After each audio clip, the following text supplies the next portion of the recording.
क्या आपको पता है इंडिया में हर साल लगभग 1.5 लाख लोगों की रोड एक्सीडेंट्स में डेथ हो जाती है। मतलब एवरेज में हर दिन इंडिया में कुछ 1130 एक्सीडेंट्स होते हैं और 422 डेथ्स। मतलब हर घंटे कुछ 47 एक्सीडेंट्स और 18 डेथ्स। शॉकिंग है ना? यही नहीं, वर्ल्ड हेल्थ ऑर्गेनाइजेशन के अनुसार दुनिया भर में रोड एक्सीडेंट्स में मारे गए लोगों में से कम 10 में से एक व्यक्ति इंडिया से होता है। रोड एक्सीडेंट्स के अलावा ऐसे बहुत से पर्सनल एक्सीडेंट्स होते हैं, जैसे कि कहीं से गिर जाना, फायर एक्सेट्रा, जिसकी वजह से एक पर्सन डिसेबल्ड हो सकता है या उसकी डेथ हो सकती है। ये सब मैं आपको डराने के लिए नहीं कह रही हूँ, पर आपको बताना चाहती हूँ कि लाइफ बहुत अनप्रिडिक्टेबल होती है और इसलिए इम्पॉर्टेंट है कि हमारे पास एक पर्सनल एक्सीडेंट इंश्योरेंस पॉलिसी हो जो हमें और हमारे परिवार को कोई भी एक्सीडेंट के इवेंट में हेल्प कर सके। इसलिए आज के वीडियो में मैं आपको ऐसी ही एक पॉलिसी के बारे में बताने वाली हूँ। इस पॉलिसी का नाम है सरल सुरक्षा बीमा नेशनल पॉलिसी। इस वीडियो में हम बात करेंगे कि सरल सुरक्षा बीमा योजना क्या है, इस पॉलिसी के लिए कौन कौन एलिजिबल है, इस पॉलिसी के क्या फीचर्स हैं और इस पॉलिसी में क्या कवर्ड है और क्या नहीं। तो चलिए शुरू करते हैं आज का वीडियो। लेकिन आगे बढ़ने से पहले लाइक बटन को दबाना मत भूलिएगा और हमारे चैनल को सब्सक्राइब करें ताकि हमारे सारे अमेजिंग कंटेंट पे आप अपडेटेड रह सकें। सबसे पहले बात करते हैं कि सरल सुरक्षा बीमा नेशनल पॉलिसी क्या है। What is सरल सुरक्षा बीमा national policy? Insurance regulatory and development authority of India यानी कि IRDAI ने सभी जनरल और हेल्थ इंश्योरेंस कंपनीज को डायरेक्शंस दिए हैं कि 1 अप्रैल 2021 से उन्हें एक standard personal accident insurance policy को मैंडेटोरली ऑफर करना होगा। इस पॉलिसी का नाम है सरल सुरक्षा बीमा और ये 1 साल के टेन्योर के साथ ऑफर किया जाएगा। पर ये पॉलिसी क्या है? सरल सुरक्षा बीमा एक standard personal accident insurance policy है जो इंश्योर्ड पर्सन के लिए 24/7 world wide insurance cover provide करेगी। यहाँ पे standard personal accident insurance policy का मतलब है कि सारी इंश्योरेंस कंपनीज ये पॉलिसी सेल करती हैं with standard rules, coverage and benefits. Policy में एक्सीडेंटल डेथ और परमानेंट डिसेबिलिटी के अगेंस्ट इनबिल्ट कॉम्पनसेशन है। इसके अलावा पॉलिसी में temporary total disablement, accidental hospitalization और बच्चों के लिए एजुकेशन ग्रांट जैसे ऑप्शनल कवर भी हैं। ये policy permanent partial disability, permanent total disability या एक्सीडेंट के कारण डेथ होने पर एक लमसम अमाउंट प्रोवाइड करती है। इस लमसम पेमेंट को पॉलिसी होल्डर या पॉलिसी होल्डर के परिवार वाले ट्रीटमेंट के एक्सपेंसेस के लिए यूज कर सकते हैं या अपने डेली एक्सपेंसेस के लिए भी। आप जानते हैं इस पॉलिसी के लिए कौन कौन एलिजिबल है। इस पॉलिसी को लेने के लिए आपको ये एलिजिबिलिटी कंडीशंस फुलफिल करनी पड़ेगी।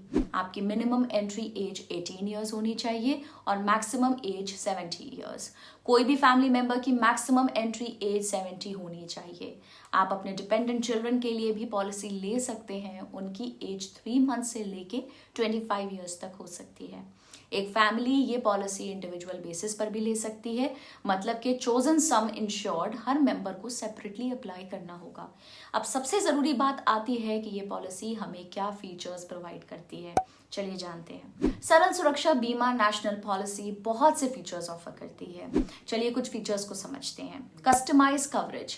सरल सुरक्षा बीमा प्लान के साथ आप अपने इंश्योरेंस कवरेज को अपनी जरूरतों के अनुसार कस्टमाइज कर सकते हैं। मिनिमम सम इंश्योर 2.5 लाख है जबकि मैक्सिमम 1 करोड़ रुपीस है।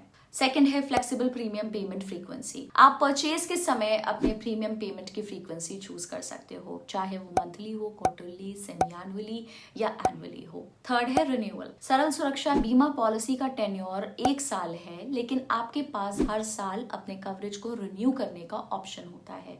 फोर्थ है नो क्लेम बोनस।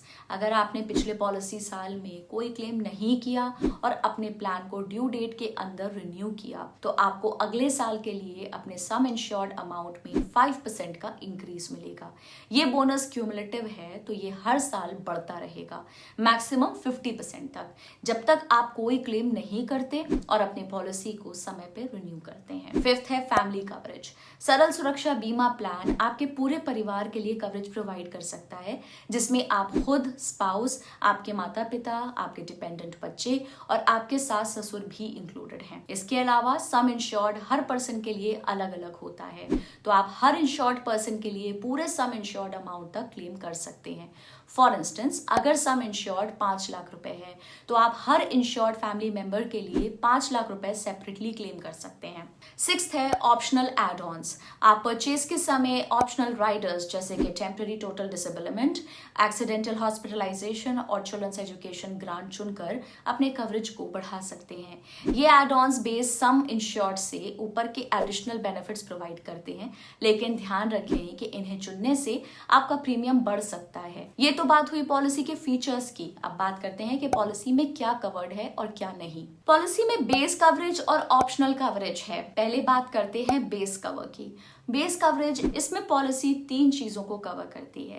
पहला, डेथ बेनिफिट। अगर पॉलिसी पीरियड के दौरान इंश्योर्ड पर्सन की एक्सीडेंट से डेथ हो जाती है तो कंपनी 100% सम इंश्योर्ड का बेनिफिट देगी।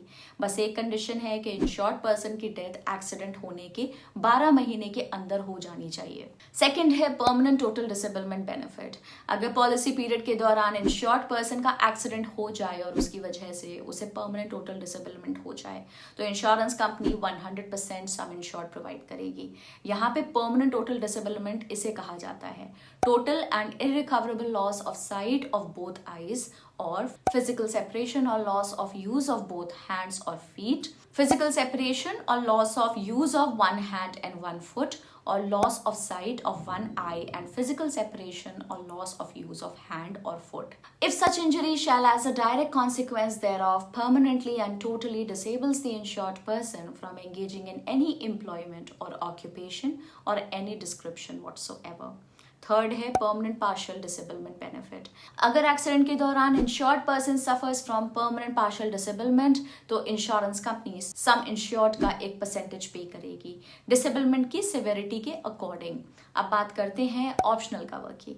यहाँ पे आपके पास 3 ऑप्शंस हैं। पहला है टेम्पररी टोटल डिसेबलमेंट। ये कवर इंश्योर्ड पर्सन को 0.2% बेस सम इंश्योर्ड का हर हफ्ते बेनिफिट प्रोवाइड करता है अगर इंश्योर्ड किसी भी ऑक्यूपेशन या एम्प्लॉयमेंट को करने से डिसेबल हो जाता है एक्सीडेंट के कारण। डिसेबलमेंट का मिनिमम पीरियड 4 हफ्ते होना चाहिए और बेनिफिट 100 हफ्ते से ज्यादा नहीं मिलना चाहिए। दूसरा है हॉस्पिटलाइजेशन कवर। अगर एक्सीडेंट की वजह से इंश्योर्ड को हॉस्पिटलाइज होना पड़े तो ये कवर हॉस्पिटलाइजेशन एक्सपेंसेस रिइंबर्स कर देगा up to the limit of 10% of base sum insured. Room, boarding, nursing expenses, day care treatments etcetera, ये सब हॉस्पिटलाइजेशन एक्सपेंसेस में इंक्लूडेड है। लास्ट है एजुकेशन ग्रांट। अगर इंश्योर्ड पर्सन की एक्सीडेंट के कारण डेथ हो जाती है या उससे परमानेंट टोटल डिसेबिलिटी हो जाती है तो पर चाइल्ड 1 टाइम एजुकेशनल ग्रांट दिया जाएगा जो सम इंश्योर्ड का 10% होगा। लेकिन इसके लिए डिपेंडेंट चिल्ड्रन को एक एजुकेशनल कोर्स करना होगा as a full time student in an educational institute. और दूसरा, डिपेंडेंट चिल्ड्रन की एज 25 ईयर्स से ज्यादा नहीं होनी चाहिए। अब बात करते हैं एक्सक्लूजन्स की। ये कुछ सिनारियोज हैं जिससे ये इंश्योरेंस प्लान कवर नहीं करता। पहला, अगर आपकी डेथ या permanent partial total disability suicide या अटेम्प्टेड सुसाइड की वजह से हुई हो तो, आपका एक्सीडेंट अल्कोहल या ड्रग के इन्फ्लुएंस की वजह से हुआ हो, आपकी डेथ या परमानेंट पार्शियल टोटल डिसेबिलिटी कोई ऐसे इंसिडेंट की वजह से हुई हो जिसका क्रिमिनल इंटेंट हो जैसे कि वॉर, आपकी डेथ या डिसेबिलिटी कोई हजारस एक्टिविटीज या एडवेंचर स्पोर्ट्स में पार्ट लेने की वजह से हुई हो, और या आपकी डेथ या डिसेबिलिटी रेडियो एक्टिव मटेरियल्स के एक्सपोजर से हुई हो। तो ये थे सरल सुरक्षा बीमा पॉलिसी के कुछ इंक्लूजन्स और एक्सक्लूजन्स। सरल सुरक्षा बीमा पॉलिसी एक बहुत ही अच्छा ऑप्शन है पर्सनल एक्सीडेंट इंश्योरेंस के लिए। ये सिर्फ आपके लिए ही नहीं बल्कि आपके पूरे परिवार के लिए भी कवरेज प्रोवाइड करता है।